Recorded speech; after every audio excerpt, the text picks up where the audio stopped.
When you come home and realize your landlord was inside your apartment while you were gone, or when you hear a key turning in your lock without any warning, almost every tenant does the same thing. They feel violated but say nothing.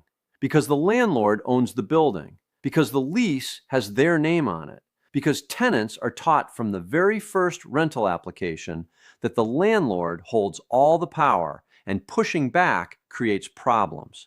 Here is what almost nobody knows. In every state in the United States, landlords are legally required to provide advance notice before entering a rental unit in most non-emergency situations.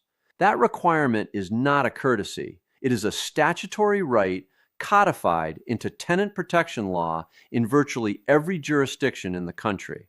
And when a landlord enters without providing that notice, they are not exercising a property right, they are violating one. What you say in the hours and days after an unauthorized entry determines whether that violation stays on record, whether it affects your lease, and whether it ever happens again. Today, I am going to show you exactly what the law says about landlord entry rights, what notice requirements look like across most states, what an unauthorized entry actually is and what it is not, and the exact words you say and the exact steps you take after it happens. Words that protect your privacy, create a documented record, and put the landlord on notice that you know your rights. Hit subscribe right now because this channel exists to give you knowledge that protects you in the moments where most people stay silent because they did not know they were allowed to speak. Share this with one person before this video ends. Someone who rents, someone who has had this happen, someone who thinks their landlord can come and go as they please. Here's the reality most tenants are never taught. Landlord entry rights are governed by state law, and in many cases by local ordinances as well. The specific requirements vary by jurisdiction, but the overwhelming pattern across the country is consistent. Most states require landlords to provide between 24 and 48 hours of advance written notice before entering a rental unit for non-emergency purposes. This includes routine inspections, maintenance visits, showing the unit to prospective tenants, and any other access that does not involve an immediate threat to the property or its occupants. The entry must also generally occur at a reasonable time, which courts and statutes have typically defined as normal business hours unless the tenant has agreed otherwise. Emergency entry is the recognized exception. If there's an active water leak threatening to flood the unit below, a fire, a gas leak, or any situation requiring immediate action to prevent serious damage or harm, a landlord may enter without advance notice. That exception is narrow and specific. It covers genuine emergencies. It does not cover inspections the landlord forgot to schedule, maintenance the landlord considers urgent for their own reasons, or situations where advance notice would have been inconvenient. When a landlord enters without providing the legally required notice and without a genuine emergency justification, that entry is a violation of your right to quiet enjoyment, which is an implied covenant in virtually every residential lease in the country. The covenant of quiet enjoyment means you have the right to use and enjoy your rental unit without unreasonable interference from the landlord. Unauthorized entry is that interference, and it has legal consequences. Here's what the bad way looks like. Tenant comes home to find evidence that the landlord was inside, a note on the counter, something moved, a maintenance issue addressed that nobody mentioned. Tenant feels uncomfortable but says nothing, does not document it, does not raise it with the landlord, assumes this is just how renting works. The unauthorized entries continue. They become more frequent. The tenant has no documented record of any of them. When the situation eventually becomes serious enough to address, the landlord denies the pattern. The tenant has nothing in writing. The landlord controls the narrative. Here's what the good way looks like. Same situation, same unauthorized entry. Within 24 hours, the tenant sends a written communication to the landlord. Not a text, not a verbal conversation, a written communication that creates a permanent record. They say this: I am writing to document that you entered my rental unit at approximately this time on this date without providing the legally required advance notice. I have not been informed of any emergency that would justify entry without notice. I am requesting that all future entries comply with the notice requirements under state law, which require written notice of at least 24 hours except in documented emergencies. I am keeping a copy of this communication for my records. That message does several things simultaneously.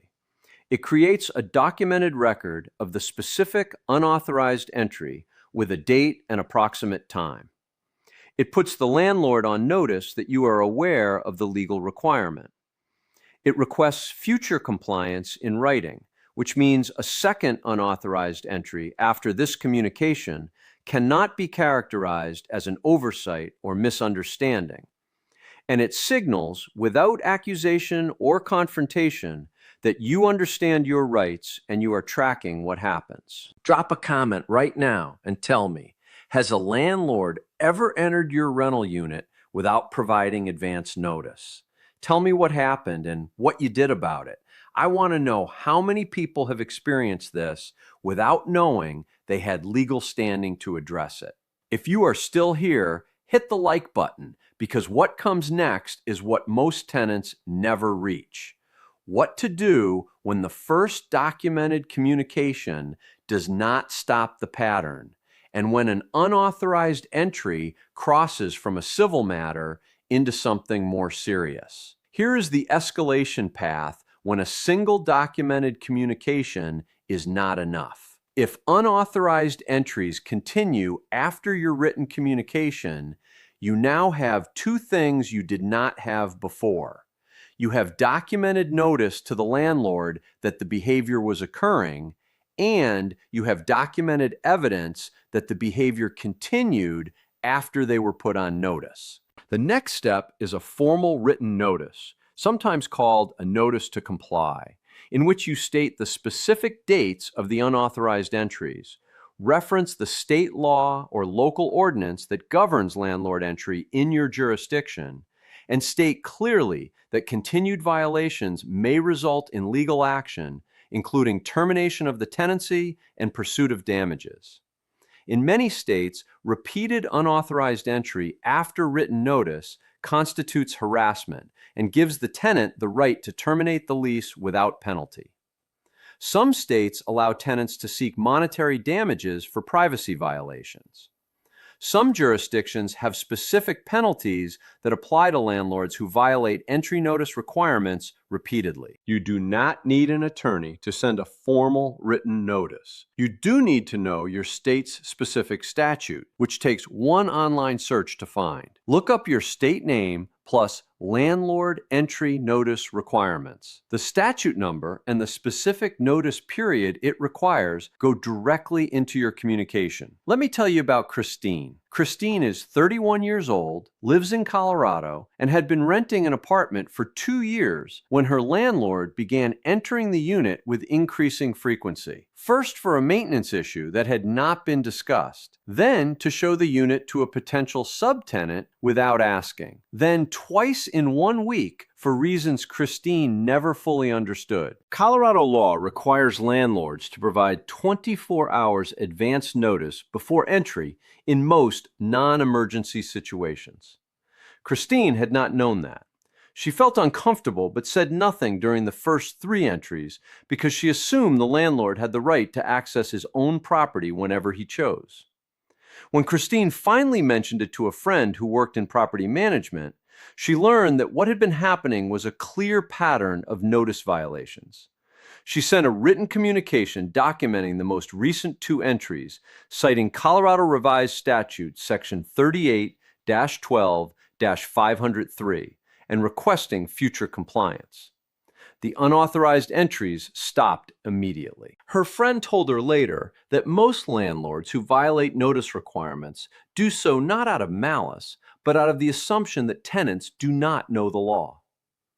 The written communication that cites a specific statute changes that assumption instantly. It signals that the tenant is informed.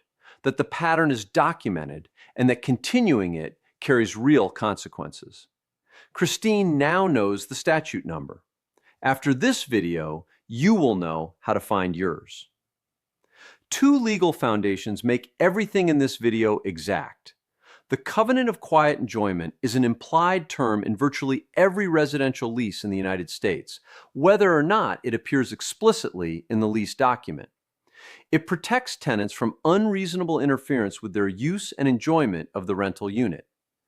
Unauthorized entry by a landlord is a classic form of interference with quiet enjoyment and has been recognized as such by courts across the country. State landlord-tenant statutes establish the specific notice requirements that apply in your jurisdiction. Most states have codified the 24 to 48-hour advance written notice requirement for non-emergency entry into statute.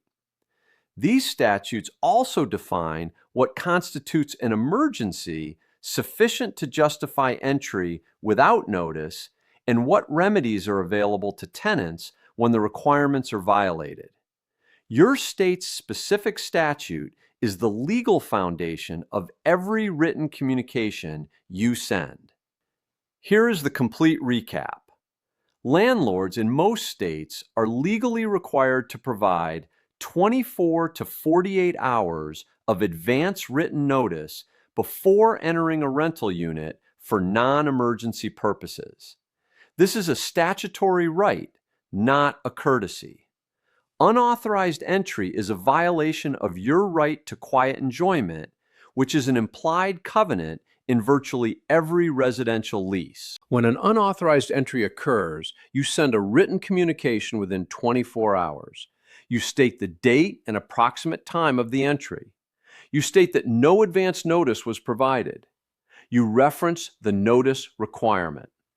You request future compliance. You retain a copy. If unauthorized entries continue after your written communication, you send a formal notice to comply, citing the specific statute and stating that continued violations may result in legal action and lease termination. The exact words you put in writing are these: I am writing to document that you entered my rental unit at approximately this time on this date without providing the legally required advance notice. I have not been informed of any emergency that would justify entry without notice. I am requesting that all future entries comply with the notice requirements under state law. I am keeping a copy of this communication for my records. Written, documented, on record. Think about one person in your life right now, someone who rents and has had this happen and said nothing because they did not know they had standing to address it. Share this video with them today, not later, right now before you close this tab.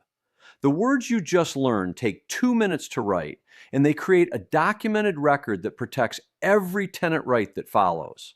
Next week, I am covering what happens when a debt collector calls and uses pressure phrases that are actually illegal under federal law. That video covers what collectors can and cannot say, what your validation rights are, and the exact words that stop all contact permanently under the Fair Debt Collection Practices Act. Subscribe so you catch it the day it drops. Hit the like button if this changed how you will handle the next time a landlord enters without notice. Drop a comment telling me what state you are in and whether you knew before today that landlord entry notice is a statutory right in most states. Know your rights, use them, stay safe.